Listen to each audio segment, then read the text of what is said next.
Hi, my name's Steve Isaacs. I teach video game design and development at William Adams Middle School in Basking Ridge, New Jersey. And today I'm coming to you from beautiful sunny Seattle, Washington, where I'll be showing you the Hour of Code Minecraft themed activities so that you can use them in your class. My classes and students throughout our district have been participating in the Hour of Code for the last 3 years and have really enjoyed the activities quite a bit. The Hour of Code is fantastic because it really is a very easy point of entry for getting your kids introduced to computer science and programming. And I'm going to walk you through now. So at the beginning of the tutorials, after the first video, you'll get to choose your character between Steve and Alex, characters your students will be very familiar with. I'm going to choose Steve.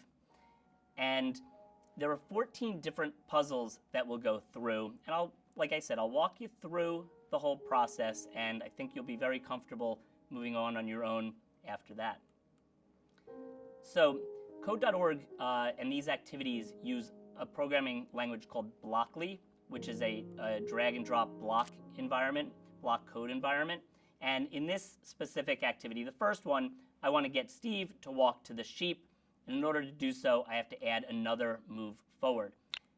And I'm going to do that. So now I have when the program runs, he's going to move forward 2 times. And I'll run it. And there we go. And Steve's very excited that he met the sheep.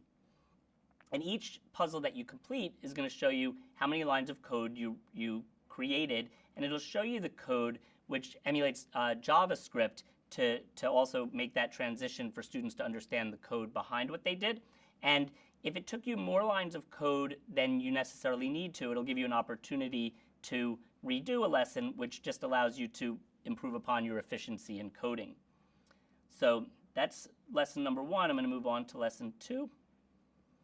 And with the Minecraft theme, you'll notice things like wood, which is a valuable resource in Minecraft, as well as later we'll be doing things where we're planting crops and things like that that'll bring the Minecraft experience to these activities. So in this activity, I need to chop some wood as a resource. So again, when I run, what I need to do is I need to move forward. And in this case, I'm going to move forward, and then I'm going to try to destroy the block. And I'm going to run the program. And as you noticed, I did not successfully get the block of wood. And I did that sort of on purpose so you could see the iterative nature of programming and what your kids will be going through in terms of problem solving and the like. So in this case, I can pull this block away, add another move forward, and then when I go back in, I'm going to try it again. And Steve's going to walk ahead and chop, chop, chop, and we've got the wood. Okay? That's a very important thing to realize, is how the kids are going to continue to experience, the process of debugging their code really by trying and trying again. Now move on to the third lesson. And in this case, we're going to shear some sheep to get some wool. So here, it's starting to scaffold and get a little more complicated in a sense. I'm going to be using turning as well in this exercise. So I'm going to think this through a little. And here's Steve. I have to get to this sheep, shear it, and then get to this sheep and shear it. So it looks to me like the first sheep is 2 blocks forward, and then I'm going to turn to the right. Oh, no, I'm not. I'm going to first shear the sheep, and then I'm going to turn to the right, and then I'm going to move forward and shear the other sheep. And up here it shows me that I'm using 7 out of 7 blocks, meaning that's what their suggestion is for how many lines of code this one should take. So I'm going to run it, see how we make out. Got a little bit of wool, and a sheep that does not have any wool. And there we go. So now we've got our 2 sheep. Steve's very happy once again. And now if you look, I'll show this periodically, but there's more code that the kids can see that they essentially just wrote. And now I'm going to continue to lesson 4, or puzzle 4. And again, in true Minecraft fashion, building a house is very important, especially before the sun goes down. Anybody who's played Minecraft knows you need to be secure in order to survive the night. So I'm going to And this one actually, if you notice, already gives me a reasonable amount of code. So if we look through the code that I have already given to me, it's saying when it's run, I'm going to move forward 3 times, 1, 2, 3. I'm going to destroy the block or chop down this tree. I'm going to turn to the left and move forward. Well, that leaves me off somewhere about here. So I'm going to have to move forward a number of additional times to chop this tree. Then I'm going to have to turn again and walk my way to this tree. So it looks to me like maybe this is 3 steps forward and then destroy the block. Now, when kids get into more advanced programming, sometimes it's worthwhile to try your code before you're finished so you can understand early on whether there's any kind of error that you might want to fix. When I teach my students about debugging, I always have them do a very few steps, at a time in any language so they can identify where the error might be if they need to fix anything. So let's see how I'm doing here.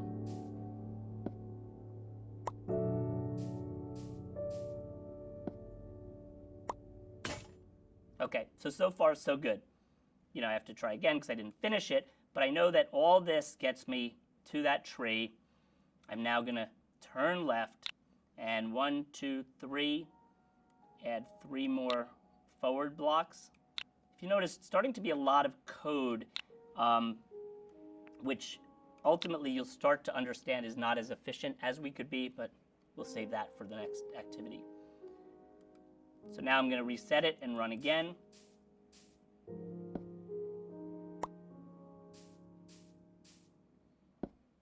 So far, so good. And there we have it. So again, we used quite a bit of code, and we'll show that in a second. So this is 14 lines of code. It's quite a bit.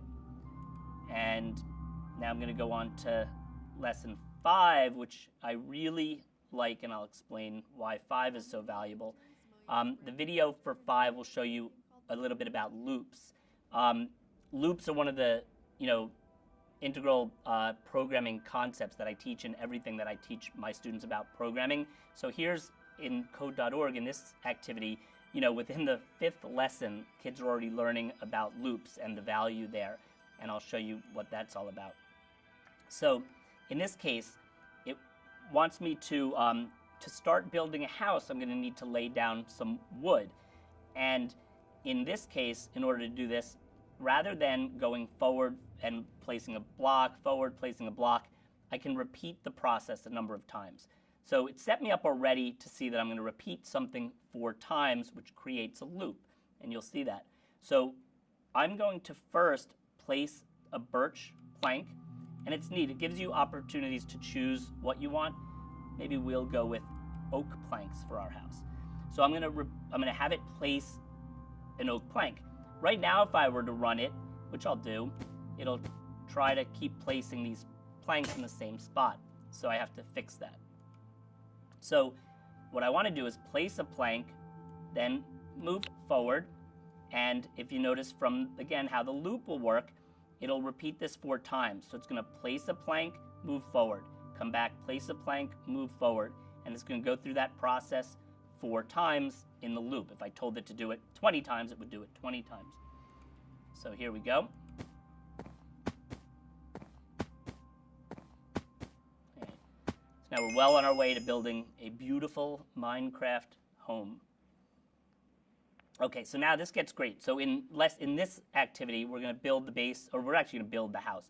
And it gives us several choices. So your students are going to be able to self-select a little bit which one they want to build. I'm going to go with medium for our activity here. And now we're going to build the rest of the house. But again, it started us with 6. It's starting us with telling us we're going to move. We already have the base from before.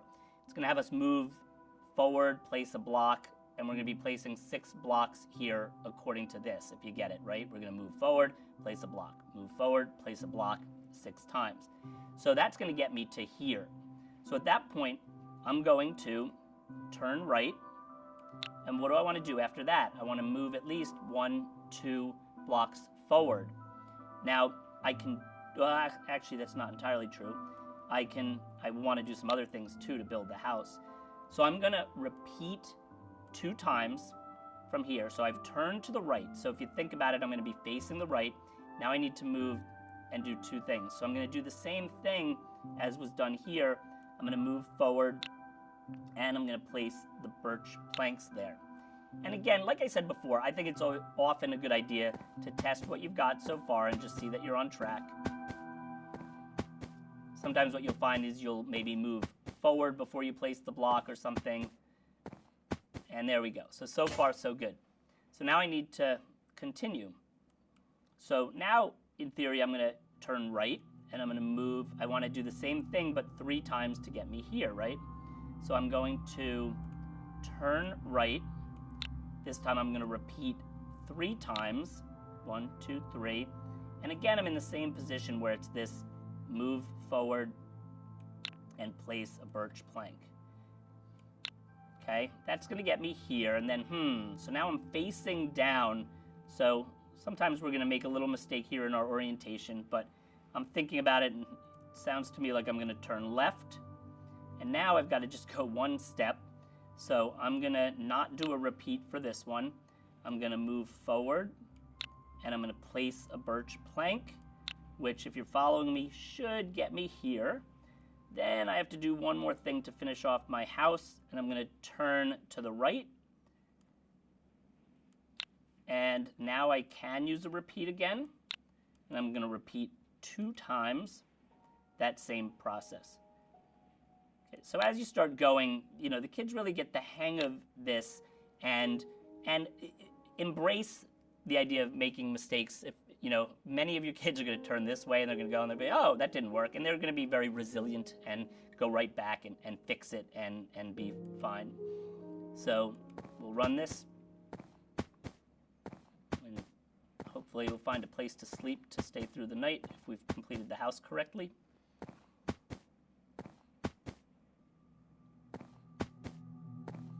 As I mentioned too, this really touches on all the aspects of Minecraft. So if you're an educator who hasn't used Minecraft yet, it starts to give you an idea of what all this talk of Minecraft is and what the kids are doing in Minecraft and where some of the value comes in. And if you notice, Steve finished the house. It has a nice bed inside, and we did 18 lines of code for that one. And it's kind of neat too, because if you notice, code.org will keep telling us how many lines of code we've written all together. So the kids feel, wow, I can't believe I've written 46 lines of code in 15 minutes. And now we'll continue to the next lesson, which is 7. So in this next puzzle, it's going to bring in a common theme in Minecraft, which is planting crops to produce food. So I'm going to go right ahead here and follow their directions and see what I need to do. So in this case, there's soil here on both sides, and I'm going to plant crops to grow, work my way over here, and do the same thing coming down this way. And we'll see how, they say I should be able to do it in 11 blocks for this one. So let's see how we do. So I'm going to start with the repeat 6, and I'm going to plant a crop and move forward. So again, Steve's standing on the soil, so he's going to plant a crop, move forward, plant a crop, move forward. But beautifully, because of the loop, I don't have to tell it to do this, keep repeating these. I can do that with the loop. So that's going to get him up to about here. Now, I think at that point, I'm going to need to turn to the right and get myself over to here so I can, work my way back down. So here, I can repeat twice, and I think all I need to do here is move forward twice. So I'm going to test what I've got so far.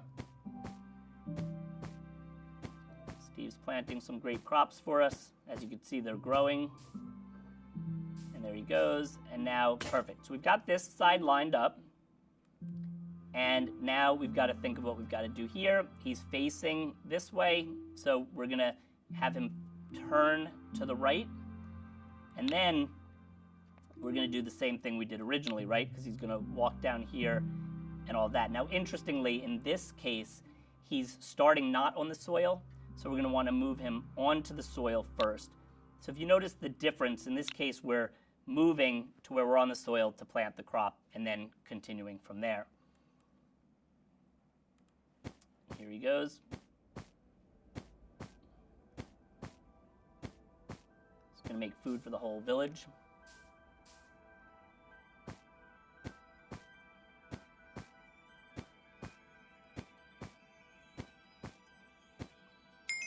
And you did it. Okay, so actually, wow, we did that one in 10 lines of code. They said 11. So I'm going to continue. Okay, so now, if you've played Minecraft, you definitely know about creepers and that we have to be careful of creepers or they'll explode us, or explode at least an area. So now, we've got to maneuver around. It's getting dark. If you've played Minecraft, you know that mobs come out in the dark. So now, what are we going to do? We've got to get around. We want to try to do this in 9 blocks. We definitely don't want to run into a creeper. So we've got to think this through. So there are a couple of ways I could go. It seems to me, I mean, I could probably go this way, or I can go this way, and that's going to be the way I choose, because it looks like I think Steve's facing this way. So I'm going to repeat. Let's see how many times we need to repeat. 1, 2, 3, 4 to get me here. And I'm going to test that real quick to make sure that we're going where I think we are. Oh, I did 3, so there we go. So I forgot to change this to repeat 4. Okay, so that we can confidently say would get him to here now. Then I need to turn left, and then I'm going to go forward again to get myself to here. So once I'm here, I'm going to go 1, 2, 3, 4 forward, I believe. And then I'm going to be here. I'm going to turn left. I'm going to move forward. Let's see how many steps. 1, 2, 3, 4, I think. And 4. And then let's see if that does the trick.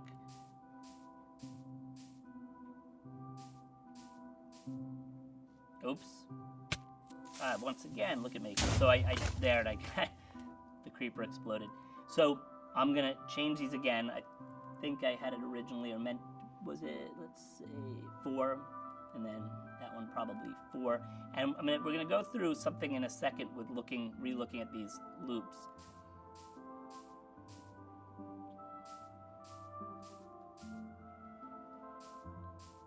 Oh, went too far again. Okay, that won't quite cut it. So, no problem. I'm going to now go forward 2, and then I'm going to have to walk into the house to get safe. So I'm going to turn right. If you notice, in theory, I'd be here, and then move forward 1. But if you notice, I've used too many blocks, and we'll talk about that in a second. So I'm going to just see if I can at least get into the house. That'll be our first moral victory.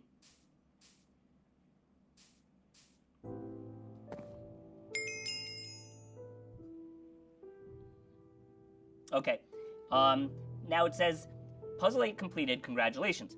It is also possible to complete it with 9 blocks. Well, I don't want to be inefficient in my coding personally, so I'm going to try it again. And I'm going to look at this, and we're going to think about what we could do. So if you look through, what you might notice is that I do this repeat 4, move forward, turn left.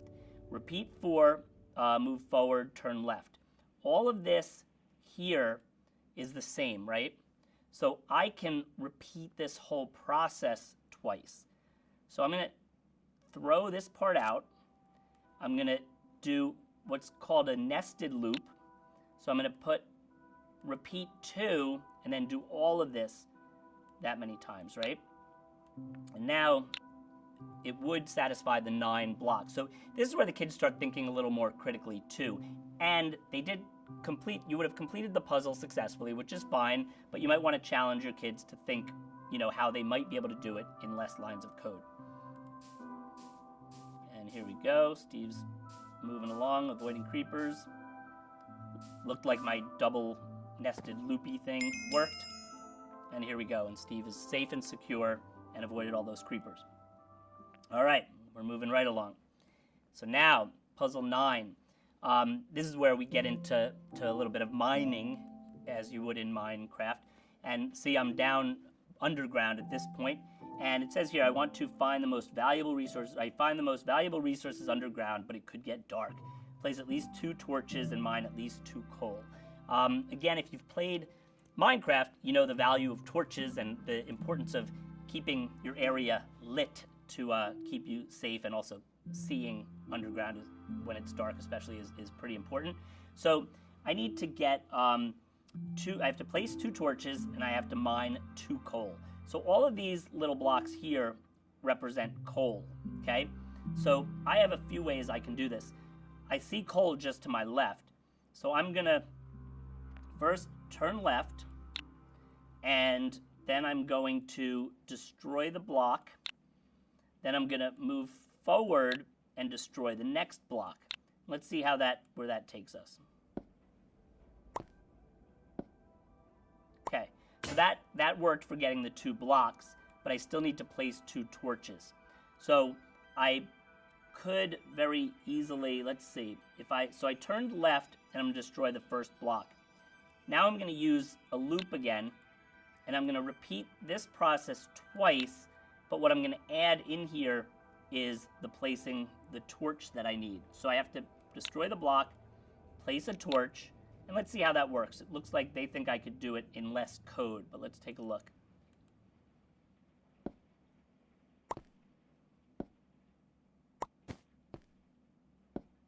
Oh, okay. Let's see what we did here. I see what happened. So I don't need... So if you notice, actually, and this is good to see, when I went through, I destroyed the block first outside of the repeat. That's where that extra block came in. I don't really need to do that. So what I'm going to do is once I turn left, I can, and this is going to be interesting because I'll have to change the order of things. And the order in coding is very, very important. The computer will only do things in the order that you tell it. So sequential, understanding is important here. So what I'm going to do is once I've turned left, if you remember, there was a block of coal right there. So the first thing I'm going to do is destroy the block. Then I'm going to place the torch where I just destroyed the block. And then I'm going to move forward. And now I'm within their suggested 6 lines of code. So here we go. Oh, we've got some light. That's a good sign. Okay, much better. And do you see how, so we have coal. If we were playing Minecraft, we would now be able to use that coal. Now I'm going to continue moving right along. We're up to lesson puzzle 10. And if you notice, really your students, I would say the Minecraft set of activities is perfect for the hour of code because I believe it would take them about an hour to work through. So in puzzle 10, we're talking about lava, another thing that the Minecraft aficionados are very familiar with. And we're going to try to place cobblestone to avoid falling in a lava pit. Okay? So here we go. So it's telling me to place cobblestone to create a bridge over this lava here, and then mine at least 2 iron blocks. And on this side, you see there's these iron blocks. So looks to me like there's a path straight ahead that I can go straight through as long as I avoid this lava, and then do my mining over here. So the first thing I'm going to do is go forward to get to this block. Then I need to place cobblestone so I can walk over the lava. And then I need to move forward again to get over the lava, the cobblestone bridge. And then I would be wanting to mine this iron. So once I get here, I'm going to destroy the block, move forward, and destroy the block. And let's see if that alone does it. I might be missing something. Oh, there we go. Okay, so I missed one. I missed going forward at one point. So I place the cobblestone, then I move forward, then that gets me onto the cobblestone. Then I need to move forward again. Okay? And trust me, you'll go through plenty of this iteration in terms of looking back and fixing your code. So here we go. I've got some iron. I've got some more iron. And Steve does his little dance. Okay, so now we move to lesson 11. I love, where we're getting with puzzle 11 because we're starting to get into conditional statements or if-then statements. And this is fantastic for students just learning code because within this short amount of time, really this hour, they've already been exposed to loops and now conditional statements, 2 very important programming concepts that any programming language kids experience will use extensively. So in this activity, it says lava is hiding beneath some of these blocks, which you'll need to cover up before moving forward. An if command will come in handy here, and a move forward command in the correct place to mine these blocks. Okay, so I'm going to unpack this or deconstruct this a little bit. So, well, what it's saying first is it's going to do something 7 times. It's going to destroy a block, and then it's going to go through this conditional statement each time. It says, if there's lava ahead, then, or do, place a cobblestone block ahead. So basically, it's having you test each time. So it's doing this 7, each of the times. It's going to first destroy the block, and then it's going to test. Is there lava there? If there is, let's put a cobblestone block there. If there's not, the program just continues because it didn't meet that if condition. So now, each time after we get rid of one of these blocks, we need to move forward, so we move through the puzzle, okay? So this one, in terms of scaffolding, they gave you all of this to try to give a nice concrete example of a conditional statement before having the kids have to do that more so on their own. So let's see how Steve does this time. There's lava there, he covers it. No lava, no problem. Lava, cover it. Lava. Thank goodness he understands the conditional statement that you're providing. And there he goes.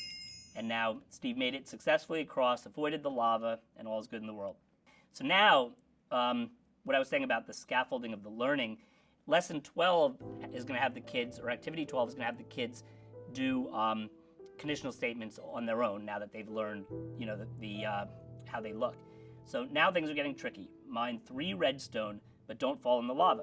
Use an if command to place cobblestone over any lava you uncover.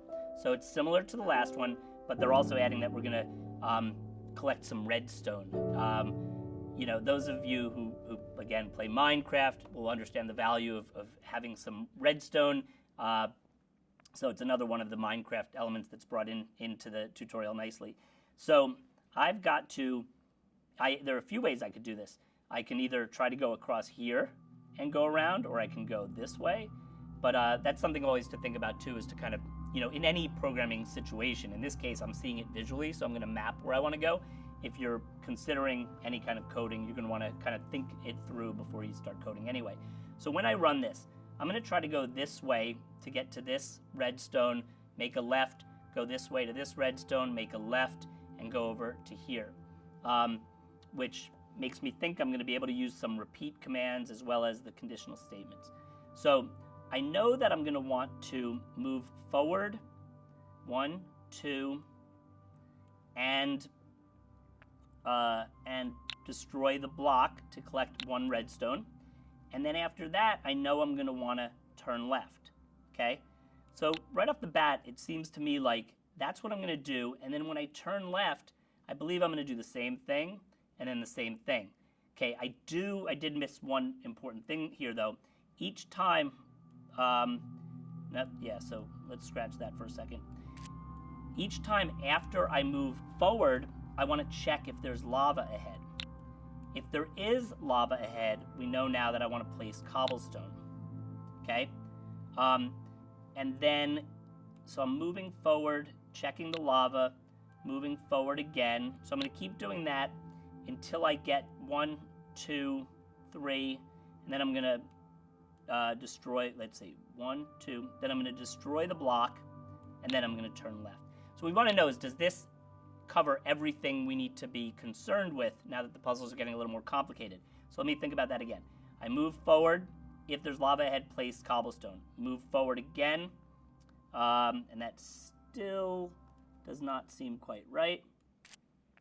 And so I want to really repeat this process several times. So I'm going to do that 3 times.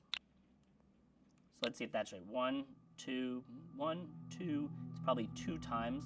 And let's test that much first. As you can see, things get a little more complicated. You want to think through a bit more. Okay. Now, I got to where I wanted to start, so I've done that much. Now, the next thing I want to do at this point is destroy the block. But that's going to have to be here after I've moved forward twice and checked for the lava. Okay, so that much I've got. So that part seems like it'll work. Let's just try it and make sure we get the redstone.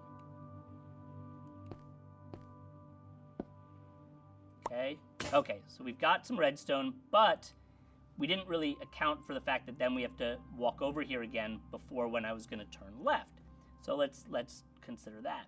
So now I want to, at least in this case, move forward again and do this if-then statement. So I think that, it's getting tricky. So let's see. So at that point, once I move forward, I want to, if I need to, I'm going to place a cobblestone block. Destroy block, place a cobblestone block, move forward. Let's see where we are now. Okay, so that gets me there, finally. So now, I'm going to now think about this. Now I know I want to turn left, right? And then I do believe I want to do all of this again 2 more times. So let's see if this will work. So I repeat 2, put all of this inside that, and, you know, at this point, you might or might not be confident it's going to work, but that's the beauty in testing it. As you can see, I'm going through my own iterative process here to make sure it's all working. I think we're making progress. Oops, so something happened there. Let's see what that was. So I had it repeat twice. So he goes forward, gets this block, goes here. Turns left, goes forward, and then should be turn. Oh, I was supposed to repeat that maybe 3 times. There we go.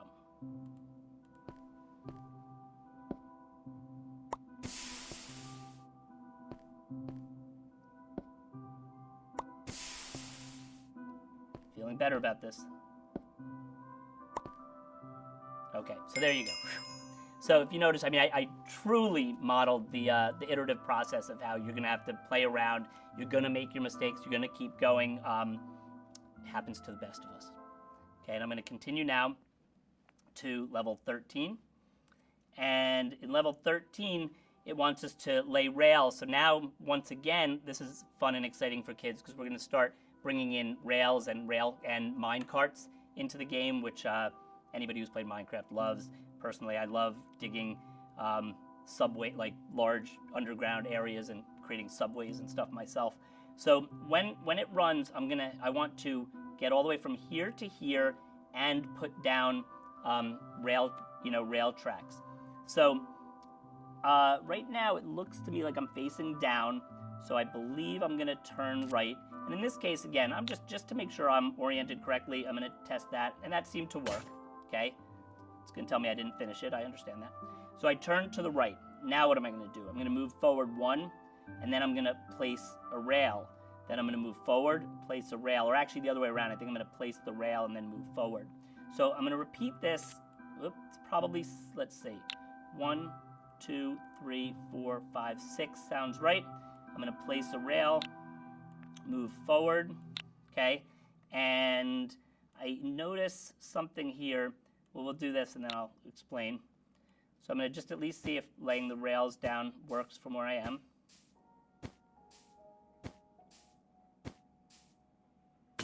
Okay, so clearly I need another rail there, right?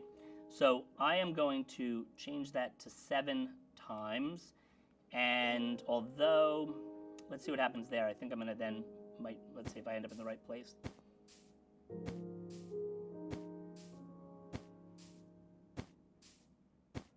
Yeah, I was afraid of that. So I don't want to move forward there. So I'm going to stay with my 6 for the moment, right?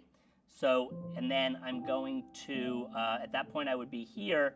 Then I'm going to certainly have to do at least the whole thing again, like lay a rail, turn right, and all that.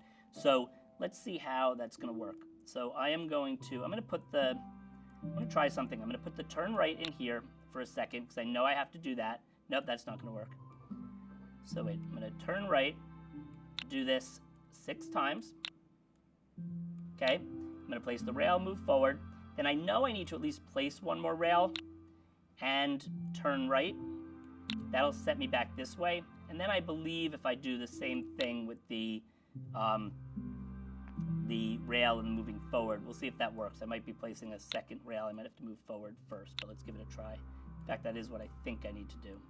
Move forward that time and place the rail. Okay, let's see what happens. So here we go.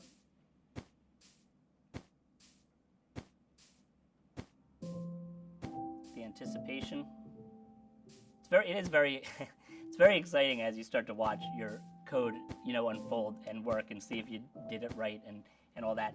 One of the most, honestly, reinforcing things I think for students is that process of going through the errors and then that, aha moment when they get it right and kind of want to jump out of their seat and go, yeah! So I got to experience that a little bit here today. So we've got through that one, and now this is where it all comes together.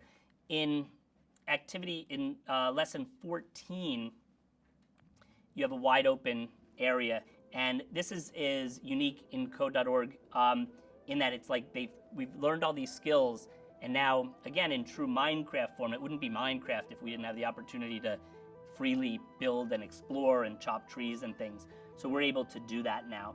So there's a lot of things here. Just that I could do whatever I want in this level, and that's fine. And then you can share that out with the world, and we'll see that. So, encourage free exploration in this one with your students for sure. But you might want to, I might want to, let's say I want to chop this tree down. I know that much. So I think about that a little bit. I'm like, okay, so I want to turn right. Or actually, let me do it this way. I'll move forward 1, 2, 3. Nah, I'm going to do it this way. I'm going to turn right. And I'm going to move forward 1, so I get to here, which will then force me to have to turn left. Then I'm going to repeat 1, 2 times, moving forward.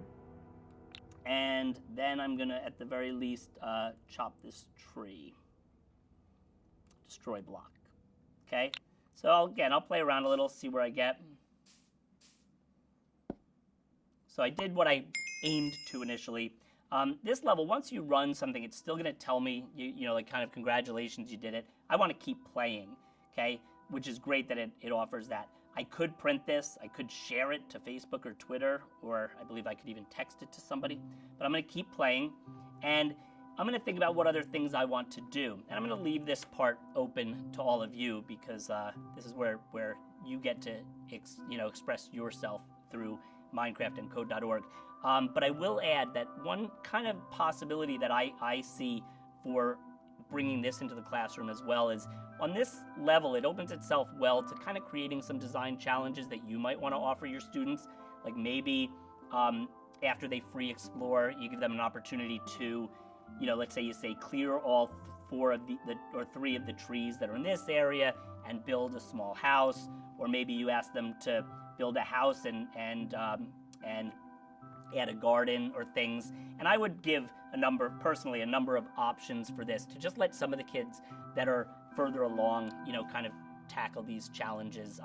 But at the same time, I wouldn't take away from their experience of freely exploring. So if they're at a point that they're just perfectly content exploring, go with that. But I think adding some neat challenges is a definite option as well.